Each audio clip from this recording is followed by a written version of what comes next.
Have you ever wondered how a company like Coca-Cola has protected its formula for more than 100 years without ever filing a single patent for it?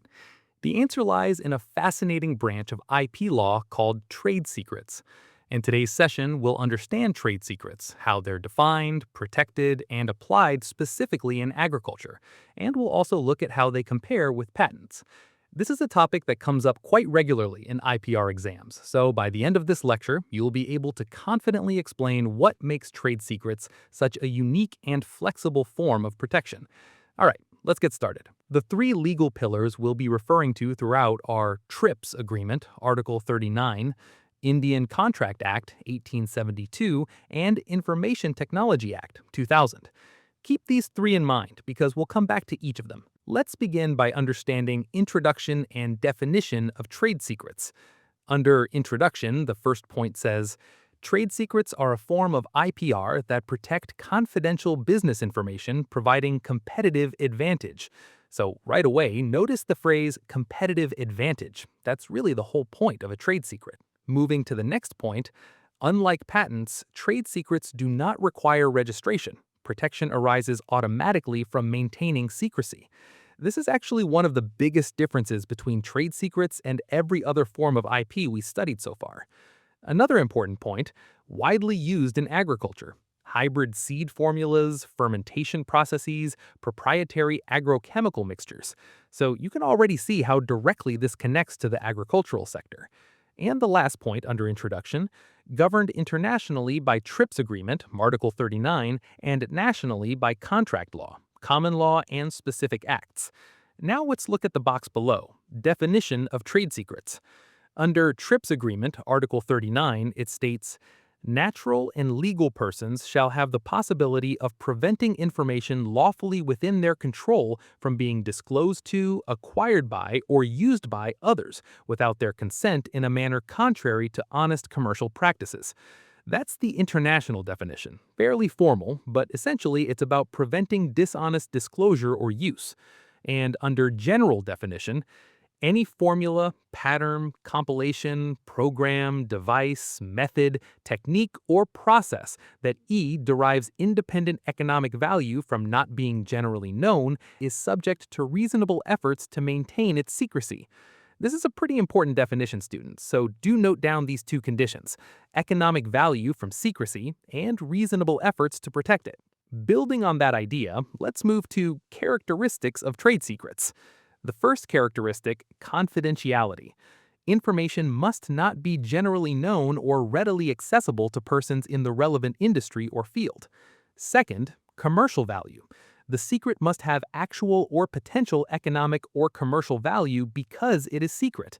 Third, reasonable steps. The owner must take reasonable steps, NDAs, restricted access, security protocols, to keep the information secret. Fourth, no registration. Trade secrets do not require formal registration. Protection is immediate and lasts as long as secrecy is maintained, e.g. Coca-Cola formula. And that Coca-Cola example is actually a great one to remember for your exams, since it perfectly illustrates unlimited duration. Sixth, broader scope. Can protect information that is not patentable. Business strategies, customer lists, pricing data, agricultural formulas. So altogether, 6 characteristics, and together they explain why trade secrets are such a flexible tool. With that in mind, let's shift our attention to legal framework for trade secrets. The slide opens with an important line. India does not have a dedicated Trade Secrets Act. Protection is drawn from multiple sources. So keep this point in mind because it's frequently tested. India relies on a patchwork of laws rather than one single statute. Under Indian Contract Act, 1872, breach of confidence and NDA enforcement through contract law. Under TRIPS Agreement, Article 39, mandates protection of undisclosed information with economic value. Under IT Act 2000, protection against unauthorized access and data theft, digital trade secrets. Under Competition Act 2002, prevents misappropriation amounting to anti-competitive practices. Under common law, equity, courts grant injunctions and damages for breach of confidence. Under employment contracts, non-disclosure and non-compete clauses protect proprietary agricultural information. And finally, under TRIPS Plus provisions, FTA's India signs may include stronger trade secret protections. So that's 7 different legal sources working together in the absence of one single dedicated act. This brings us to types of trade secrets in agriculture and protection methods. Under types of trade secrets in agriculture, the first one is hybrid seed development formulas and crossing protocols. Second, proprietary agrochemical and biopesticide formulations. Third, fermentation processes for biofertilizers. Fourth, breeding techniques and selection criteria. Fifth, soil management and crop rotation strategies. Sixth, customer databases and distribution networks. And seventh, pricing strategies and supplier contracts. Now let's look at protection mechanisms on the right side. The first mechanism, NDAs with employees and partners. Second, restricted access, need-to-know basis. Third, password protection and encryption, digital secrets. Fourth, physical security measures in R&D facilities. Fifth, employee training on confidentiality obligations. Sixth, compartmentalization of sensitive information. And seventh, regular audits of information security protocols. So on one side, we have what needs protecting, and on the other, how it's actually protected in practice. Quite a neat pairing. Moving further, let's discuss advantages and limitations of trade secrets. Under advantages, the first one is no registration required, immediate and free. Second, potentially unlimited duration, as long as secrecy maintained. Third, protects information not patentable. Fourth, no public disclosure. Competitor cannot reverse engineer legally. Fifth, cost-effective for SMEs and farmer innovators.